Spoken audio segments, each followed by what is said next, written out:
Hey everybody, this is Liam Martin from Running Remote, and in today's video, we are going to be talking about how to find remote talent.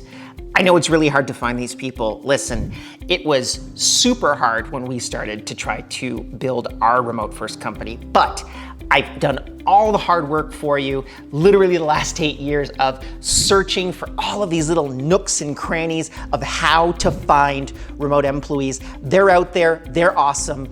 You've just got to have the right keys to be able to open them up, and I've got them, so stay tuned. So when we talk about remote work, we actually have to categorize this into 3 separate categories. Category number 1 is piecework. So literally going out and having a particular task done. That's one part of remote work. The second part is project work. So maybe piecework would be writing out a paragraph, and then project work would be building a website or writing a blog post, as an example.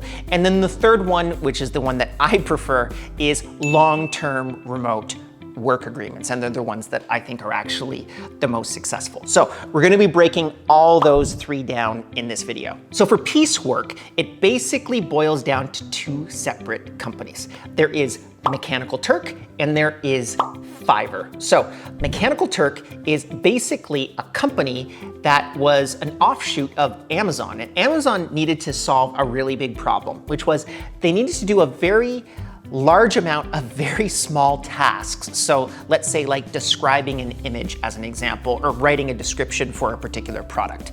And they realized to actually hire that workforce would cost them way more than just actually breaking all of those projects down to their smallest parts and then literally deploying them on a network. So they built the platform.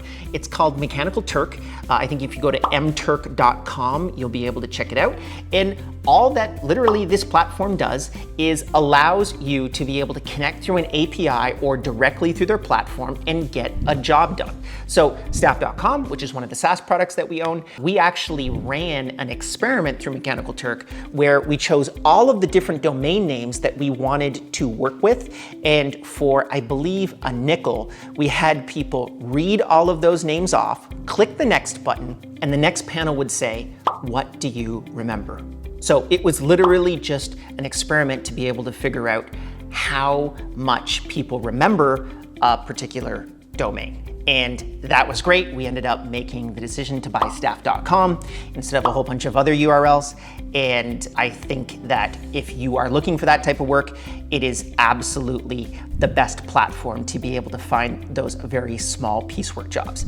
The second platform is Fiverr, Fiverr, and it's an absolutely massive platform that literally has anywhere from building a 300-word blog post to building a complete website and everything in between. So if you want to actually have a very specific task done, Fiverr is the place for you. It's an absolutely massive platform, and we actually use it a lot inside of Running Remote and Time Doctor. A lot of the companies that we end up working with as well also use it too. It's almost like it's a pretty easy platform to use if you just want one particular thing done that you are it's going to take you way too long to learn that entire process. As an example, we do a lot of pixel installations through Fiverr. So literally we'll just say, okay, make sure that our pixels work properly for all of our paid advertising. And we had people, I think someone just last week literally went in and like installed pixels on something for us, and it cost us maybe 20 bucks. As opposed to us doing it, it would have probably taken $200 to $300 of labor time to do that same task. So 2 fantastic platforms if you're looking for piecework. So the second category of work is project work. And there are a couple big platforms that you might want to check out. The first one is Upwork. So Upwork was actually the product of 2 separate companies, which was Elance and Odesk, and they merged and they turned into Upwork, which is probably right now the largest platform for project-based remote work or outsourcing work. So you can get a website built on there. You could have someone build a small app for you on there. It's kind of like multi-day to multi-month work engagements that would be on Upwork. The other platform that you might want to check out is freelancer.com. So Freelancer is basically like Upwork. Their costs are lower in terms of their percentages that they take. So both of these platforms take a percentage of the employee's salary, but I feel their database is not quite as good as Upwork's, but you can absolutely find fantastic talent on there. I would suggest that you just put a job posting on both of those platforms and then literally look through the candidates equally, because you might be really pleasantly surprised on either of those platforms. So check them out, upwork.com or freelancer.com. The third category is long-term remote workers. This is what we do. We have 100 remote employees in 32 different countries all over the world, and there's a lot of platforms where you can find these types of people. We actually have like 32 different job platforms.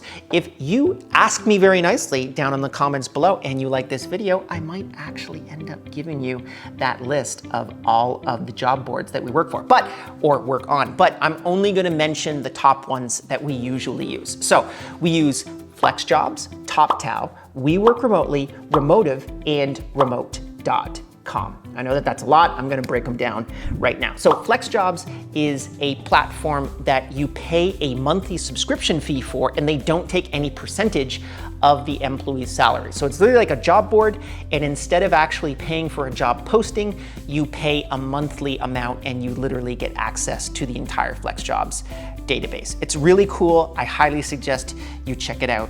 Sarah, who is the CEO and founder of FlexJobs, is a personal friend of mine, and her platform is legit. We also get a ton of candidates through FlexJobs. The next one is TopTal. So TopTal is kind of like an headhunting organization as opposed to a job board. So if you want to find really good talent, they have a whole bunch of really amazing talent that they've already tested. So they talk about how it's like the 1% of remote work, and then they match that 1% of remote work people with you. It's really expensive, it costs a lot of money, but the quality is really good. So if you've got a lot of budget, if you can spend a lot of money to be able to get the candidate that you're looking for, check out TopTal. If you're looking for a more cost-effective option, FlexJobs is great, but you're going to actually end up doing more of the work. The last three, We Work Remotely, Remotive.io, and Remote.com, are all job board platforms for long-term remote work engagements. This is probably my favorite place to be able to find talent, because you pay for the job posting that you put up. It's pretty easy to be able to get really good candidates. And the other part of this, which is really cool, is the workers that are on there are all looking for remote work engagements. So you don't actually have to explain what remote work is when you go down there. It's really easy. Everyone understands what the heck you're doing. And we've found a ton of candidates through those platforms. So those are all of the different options for finding remote workers. If you liked this video, why don't you give this thing a thumbs up? If you really like this video, why don't you subscribe to this YouTube channel? It's free, and we put out videos every week talking about remote work. Also, as a extra little tip, if you like this video and you put a comment down below, even like Liam is a really stupid idiot and he should get his haircut, you will be in the running for the April 2020 Running Remote Conference in Austin, Texas. You'll get a free ticket. I'm gonna randomly choose one of you guys, but you gotta write a comment down below. So go do that, and I'll see you in the next video.